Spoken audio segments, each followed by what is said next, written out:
বাংলাদেশ অন্তর্বর্তী সরকারের গঠিত নির্বাচন সংস্কার কমিশন বিভিন্ন শ্রেণী পেশার মানুষের সাথে বৈঠক করে মতামত সংগ্রহ করছে, যেখানে অনেকেই রাষ্ট্রপতি পদে সরাসরি নির্বাচন, বিনা প্রতিদ্বন্দ্বিতায় নির্বাচিত হওয়া এবং সংবিধানের না ভোটের বিধান ফিরিয়ে আনার মতো প্রস্তাব দিয়েছেন। এই কমিশনের কার্যক্রম পরিচালনা করছেন বেসরকারি সংস্থার সুশাসনের জন্য নাগরিক সুজন এর সম্পাদক বদিউল আলম মজুমদার। তিনি জানিয়েছেন, সকল মতামত সংগ্রহের পর সেগুলি পর্যালোচনা করে নির্বাচন সংস্কারের জন্য সুপারিশ উপস্থাপন করা হবে প্রধান উপদেষ্টার কাছে। কমিশনের বৈঠকে অংশ নেওয়া অনেকেই রাষ্ট্রপতি পদে সরাসরি নির্বাচনের প্রস্তাব দিয়েছেন, যা নিয়ে দেশে নতুন আলোচনা শুরু হয়েছে।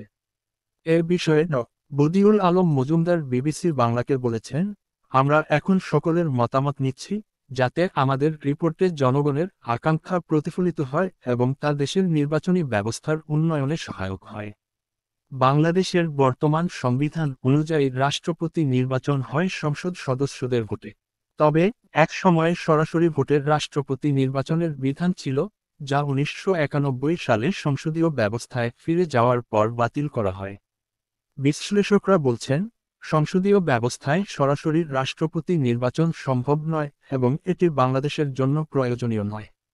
বরং তারা রাষ্ট্রপতি ও প্রধানমন্ত্রীর মধ্যে ক্ষমতার ভারসাম্য প্রতিষ্ঠাকেই গুরুত্বপূর্ণ মনে করেন।